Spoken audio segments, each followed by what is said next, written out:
Hello বন্ধুরা, good morning. কেমন আছো সবাই? আশা করি সবাই খুব ভালো আছো, আর আমিও ভালোই আছি। অনেক দিন বড় ভিডিও করা হয়নি, অনেক দিন। আর ওয়েদার দেখেছো কেমন? মানে হঠাৎ করে কদিন এত গরম পড়েছিল, 2-3 দিন মতন প্রচণ্ড গরম পড়েছিল। মানে উপরে থাকাই যাচ্ছিল না, এত কষ্ট হচ্ছিল। আবার হঠাৎ করে এমন ওয়েদার হয়ে গেছে, মনে হচ্ছে গায়ে সোয়েটার নিলে ভালো হয়, এত ঠান্ডা লাগছে। কেমন মেঘলা মেঘলা ওয়েদার দেখেছো? আর এটা হচ্ছে পরশু দিন থেকে হচ্ছে বৃষ্টি হয়েছে, পরশু দিনকে, কালকেও হয়েছে বৃষ্টি। আর আজকেও বৃষ্টি হয়েছিল সকালবেলা অল্প, কিন্তু মেঘলা খুব, ওয়েদার রোদ নেই একদম। আমি পাঁপড় সেদ্ধ করেছিলাম, ছাদে মেলা ছিল, মনে ছিল না তুলতে। সারা রাত ঝমঝম করে বৃষ্টি হয়েছে, ভিজেছে। সকালবেলা এসে দেখি পাঁপড় সারা ছাদ ছড়িয়ে একবারে, এই মাথা থেকে ও মাথা। তো কালকে আবার একটু রোদ হয়েছিল বেলার দিকে, তখন আবার দিয়ে দিয়েছিলাম, কিন্তু ভিজে শুকোয়নি এখনও। আর তো মনে হচ্ছে রোদ হবে বলে মনে হয়, কিন্তু এইভাবে ওয়েদার কীভাবে চেঞ্জ হচ্ছে দেখো। একদিনকে মানে এত গরম পড়ে যাচ্ছে, আবার একদিন এমন ঠান্ডা ঠান্ডা ওয়েদার পড়ে যাচ্ছে, মনে হচ্ছে সেই শীতকাল চলে আসছে। কালকে রাত্রে এত শীত করছিল, র্যাক গায়ে দিয়ে শুচ্ছিলাম কালকে। যাই হোক,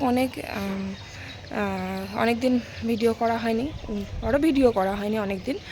ছোট ছোট মিনি ব্লগ করছিলাম কয়দিন থেকে। আর আমার কাজ হয়ে গেছে, সব কাজই হয়ে গেছে। আর আমি এবার নিচে যাব, ভাত কিন্তু মা বসিয়ে দিয়েছে। এবার আমার ননদ এসছে পরশু দিনেই, যে এখানে ব্লাড ডোনেশন ক্যাম্প হয় না, ওই দিনকে এসেছিলো, পরশু দিন। তো আমার ননদ আজকে ডাক্তার দেখাতে যাবে, মা যাবে 10টার সময় ডাক্তার আসবে। তো ওই জন্য মা তাড়াতাড়ি ভাতটা বসিয়ে দিয়েছে, আমার কাজ করতে দেরি হয় তো ওই জন্য। আমার হয়ে গেছে কাজ, এবার চা খাবো, চাটা খেয়ে নিচে যাব। আবার আমার বড় ছেলে থাকবে না, এক জায়গায় নিমন্ত্রণ আছে আমার ননদের শ্বশুর বাড়িতে, মানে বড় ননদের শ্বশুর বাড়িতে নিমন্ত্রণ আছে, ওখানে যাবে ওরা খেতে। গুবলুকে নিয়ে যাবে বলছিল, আমি বললাম নিয়ে যেতে হবে না, ও খাবে না, গিয়ে দুষ্টুমি করবে, থাকো আমার কাছেই থাক। তাই জন্য ওকে পাঠাচ্ছি না আমি, নইলে ওর বাবা যেখানেই যায় নিয়ে যায় ওকে, কিন্তু খেতে চায় না, এই জন্যই সমস্যা, খেতে চায় না একদম। যাই হোক, আমার লঙ্কা গাছে প্রচুর লঙ্কা হয়েছে, ওই যে কালো লঙ্কা গাছটা, মানে গাছ ভর্তি লঙ্কা। আমি অনেক কদিন লঙ্কা তুলে নিয়ে গেলাম, খেয়েছি, প্রচুর ঝাল, প্রচুর দারুণ ঝাল লঙ্কাগুলো। আমার সব কটা গাছেই লঙ্কা হয়েছে। এই যে এইগুলো আমি চারা করেছিলাম, নিজেই বাড়িতে চারা করেছিলাম। এটা আমাদের বাড়িতে একটা গাছ ছিল নিচে। এই যে এই লঙ্কাগুলো চরম ঝাল, এগুলো সব ধরেছে, এই যে ছোটো ছোটো ধরেছে। আর এই কালো লঙ্কাগুলো সব হয়েছে, এটা আলাদা লঙ্কা। এই দেখো কালো লঙ্কা কত হয়েছে, দেখেছো? প্রচুর প্রচুর, আমি তো অনেকগুলো তুলে নিয়ে গেছি। আর এই গাছে কটা লঙ্কা হয়েছে, এটাও খুব ঝাল, আমি কালকে কটা তুলে নিয়ে গেলাম। আর গোলাপ গাছটা কদিন রোদের জন্য মানে গাছগুলো এমন অবস্থা হয়ে গেছিলো, মানে প্রাণ ফিরে পেলো বৃষ্টির জন্য যেন। তাও কালকে বিকেলবেলা আমি অনেক জল দিয়েছি, জলটা না দিলেই হতো। এটা হচ্ছে চন্দ্রমল্লিকা, কত ফুল ফুটেছে দেখেছো? গোলাপ গাছে আমি কালকে সব কেটে দিয়েছি ডালপালাগুলো, অনেক ডাল ঝাঁকড়া হয়ে গেছিলো গাছটা। যাই হোক, নিচে যাই। তোমরা বারবার কমেন্ট করছো বড় ভিডিও দিচ্ছ না কেন, তাই ভাবলাম বড় ভিডিওটা আজকে থেকে শুরু করি। আর আমার ড্রাগন গাছটা দেখো কত বড় হয়েছে, ড্রাগন গাছটা ঝাঁকড়া হয়ে গেছে, কিন্তু ফল হচ্ছে না কেন কি জানি, ওটা হবে। চলো নিচে যাই, চা খাই, চা খেয়ে নিই, আবার নিচে যাব রান্নাঘরে।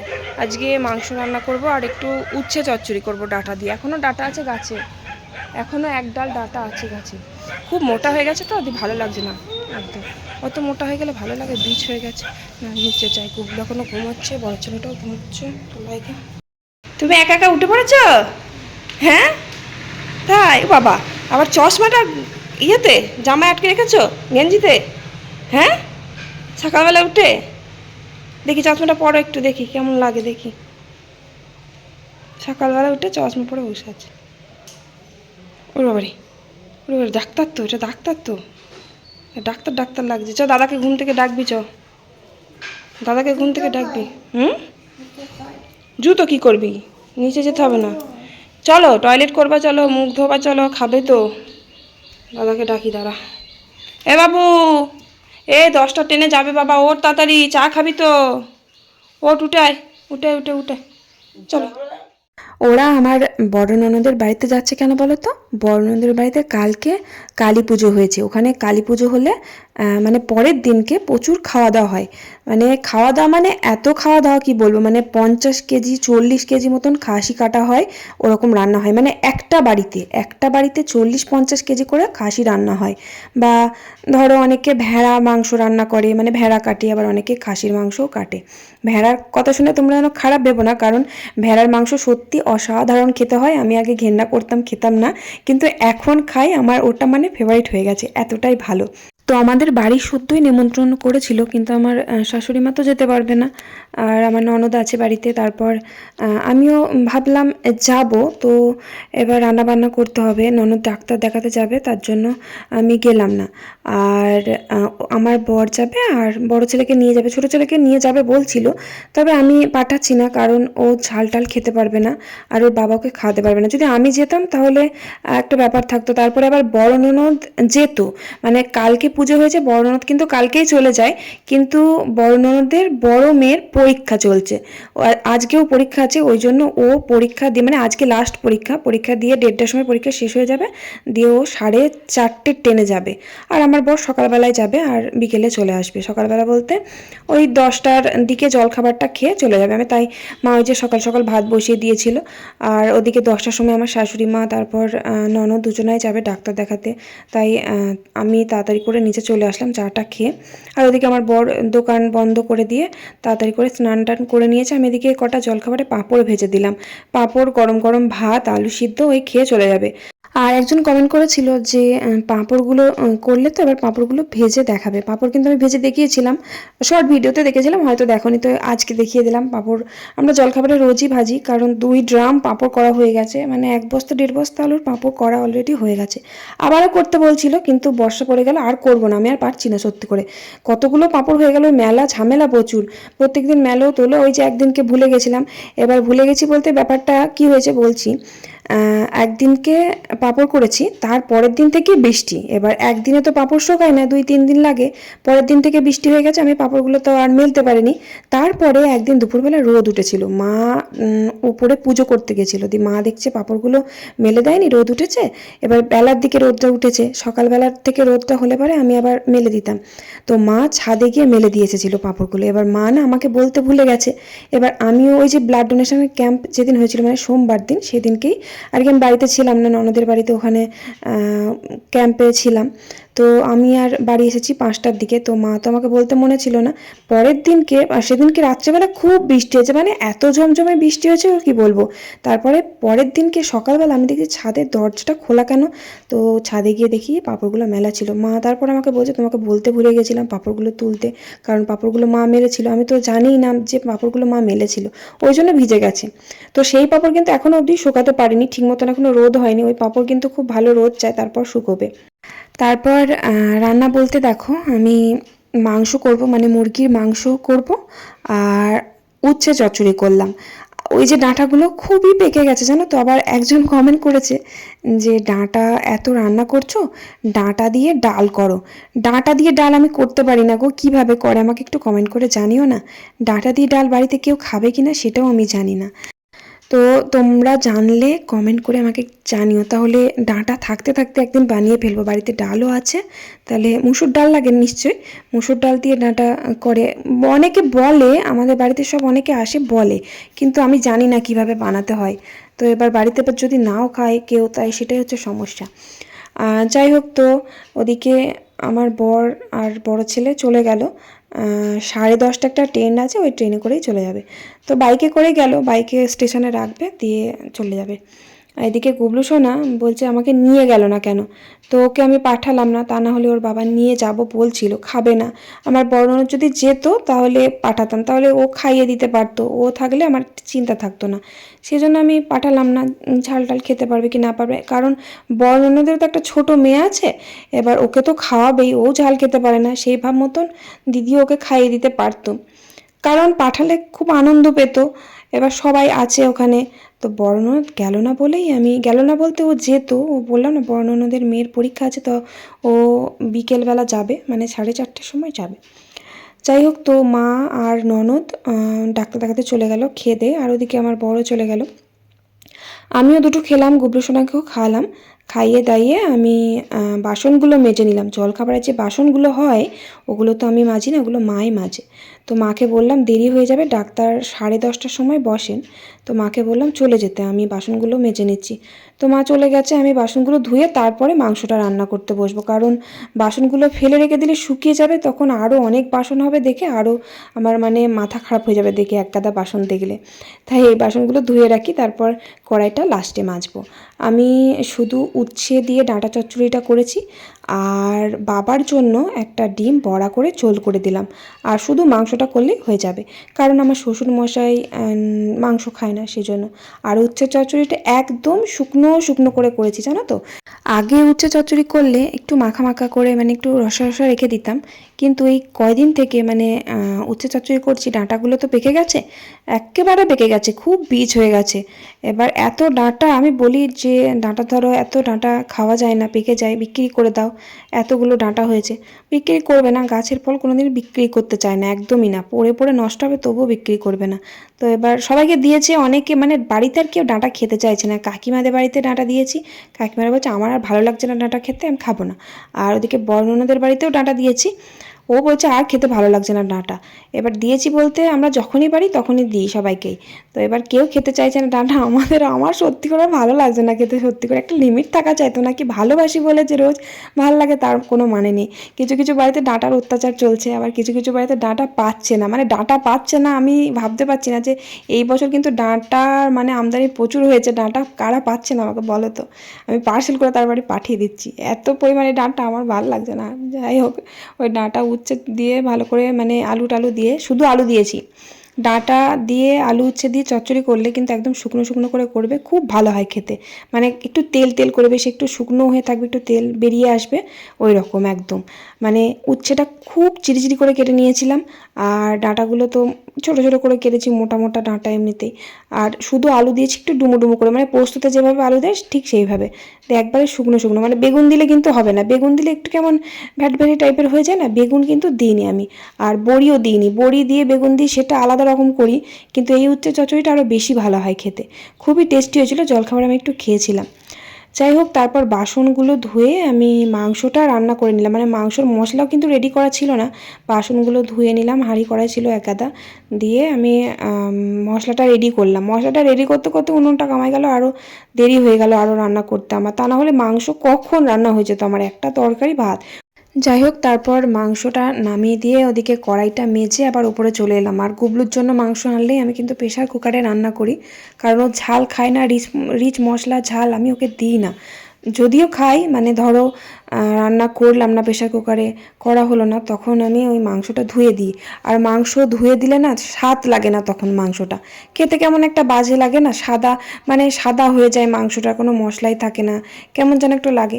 আমি প্রেশার কুকারে করি তো খুবই কম মশলা দিই, সামান্য একটু রসুন দিই, ঠিক যেমন স্যুপের মতন হয় না, স্যুপ যেমন করলে পাতলা পাড়া হয় একদম ঝোলের মতন, ঠিক ওরকম করে দিই। মানে হলুদটা হওয়ার কোনো দরকার নেই, মানে স্বাদটা হলেই হলো, হলুদটা খুব কম দিই, কারণ হলুদের আবার গন্ধ বেরিয়ে যাবে, তাই জন্য ওরকম করে দিই। আর কষা কষা মাংস আমি আমার গুবলু সোনাকে 2 পিস দিয়েছি, ও বসে বসে খাচ্ছে এখন হয়েছে। আর এদিকে মাংসটা আমি প্রেশার কুকারে করলাম। এবার ব্যাপার কী হয়েছে আমি বলছি। এবার আমি রান্না করতে করতে আমার ফোনে আমার বড় ননদের শাশুড়ি মা ফোন করে আমাকে বলছে যে তুমি কেন আসলে না, আমরা সবাইকে নেমন্ত্রণ করলাম, প্রত্যেকবার কিন্তু ছেলে আসে, কিন্তু তুমি কেন আসো না। মানে আমার বর গেছে, প্রত্যেকবার ওই যায়, আমার আর যাওয়া হয় না। তো এবার বলছে তুমি কেন আসলে না, আমি কিন্তু রাগ করব, তুমি বিকেলবেলা কিন্তু এসো, মানে আমার বড় ননদ যাবে বিকেলবেলা, তাই বলছে ওর সাথে যেন যাওয়ার জন্য বলছে আমাকে, বিকেলে গেলে আমাকে রাতে থাকতে হবে, আমি আর ফিরতে পারবো না। তো এবার আমি ভাবলাম এতবার করে বলছে তাহলে যাই। তো এবার মা আর ননদ কিন্তু এখনও বাড়ি আসেনি, ওদিকে বাবাকে খেতে দেব, তারপরে বাড়ি ফেলে তো আমি যেতে পারবো না, বাবা আছে যেহেতু, তাই জন্য আমি তাড়াতাড়ি স্নানটা করে নিলাম। আমি বড়ননদকে বলে আসলাম আমি যদি রেডি হতে পারি তাহলে আমি যাব তোমাদের সাথে। তো তার জন্য আমি তাড়াতাড়ি মানে এসে রান্নাবান্না সেরে ধুয়ে মেজে ফটাফট চানটা করে নিলাম। চান টান করে গুবলু সোনাকেও যে রান্না করে একটুকে খাইয়ে দিলাম, দিয়ে তারপরে আমার খুব পেটে যন্ত্রণা করছিল, মানে খাওয়া দাওয়া করার পর এত পেটে যন্ত্রণা করছিল, দেখছি যে এই পেটে যন্ত্রণা নিয়ে যাব, মানে দোমনামনি হচ্ছিল। দিয়ে আমি আবার বারণ করে দিলাম, আমি ননদকে বললাম থাক, আর পেটে ব্যথা করছে থাক, আমি আর যাবো না, তোমার শাশুড়ি মাকে একটু বুঝিয়ে বলো যে অসুবিধা হচ্ছিল তার জন্য যেতে পারলাম না। কিন্তু রাগ করবে, উনি খুব ভালো মানুষ, আমাদের বাড়িতে যে কোনো অনুষ্ঠান হলেই উনি আসে। তো এবার পেটে খুবই যন্ত্রণা হচ্ছিল, বুঝতে পারছিলাম না কেন, তার জন্য আমি দেখছি রাস্তাঘাটে পেটে যন্ত্রণা করলে অসুবিধা হয়ে যাবে, তো তার জন্য আমি আর গেলাম না। ওর বাবা বাড়ি এসেছে ট্রেন থেকে, এই কী বলে গজাগুলো নিয়ে এসেছে, আর দিলখুশ নিয়ে এসেছে, গজা গজা দিলখুশ, ছোটোবেলায় খুব খেতাম দিলখুশ, আর এটাতে আছে কি বলে গুড় বাদাম, ছেলেগুলো ভালোবাসে খেতে। গুগলুর জন্য নিয়ে আসে, গুগলু খেলো না, গুড় বাদামও খেলো না, মিষ্টি তো খুব, আর দিলকুশটাও খেলো না, একটু মুসম্বি লেবু এনেছে, মুসম্বি লেবু খেলো, খেয়ে পালিয়ে গেছে। আর এখন বাজে কটা, এখন 6:35 বাজে, আমরা বাজারে যাব, আমার ননদ আছে, ননদের সাথে বাজারে যাব, একটু ঘুরতে যাব বাজারে, একটু পরে যাব, সন্ধ্যে টন্ধে দিয়ে 7টার দিকে যাব। আর আমার বড় ছেলে যে ঘরে পড়ছে, ওর আবার পড়া আছে, ওরা বাড়ি আসলো কটার দিকে, তখন 4:30, 4:30 4:45টার দিকে এলো, যে পড়া করছি শুয়ে শুয়ে, তো আবার ঠ্যাং ছড়িয়ে দিয়েছি। ভালো করে বল দীপর,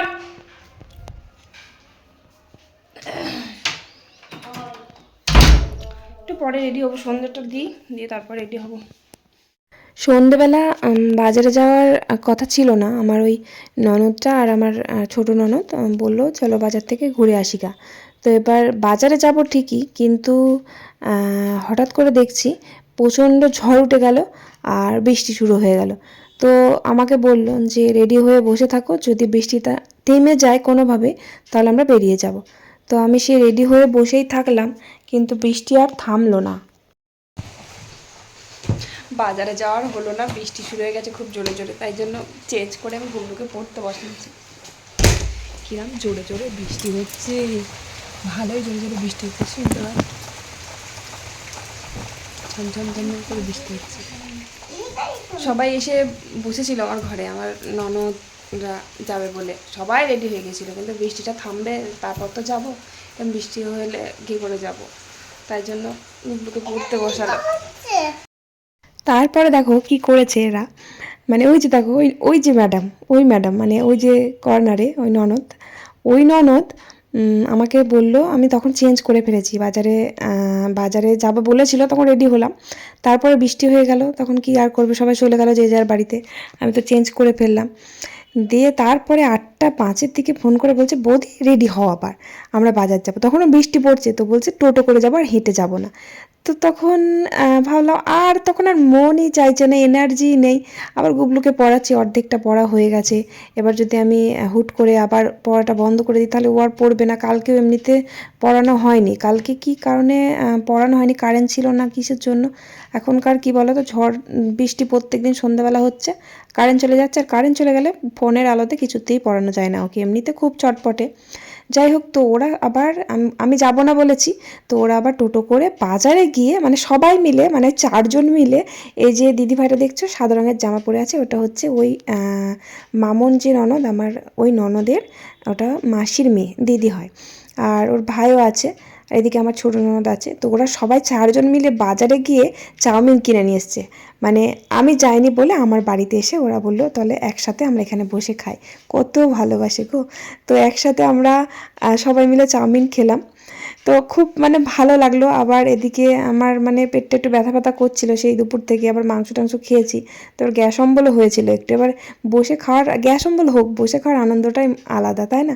তো এবার ওরা দেখো নিজেরা না খেয়ে আবার আমার জন্য এখানে নিয়ে এসেছে, তো একসাথে সবাই মিলে খেলাম, বেশ আনন্দই হলো।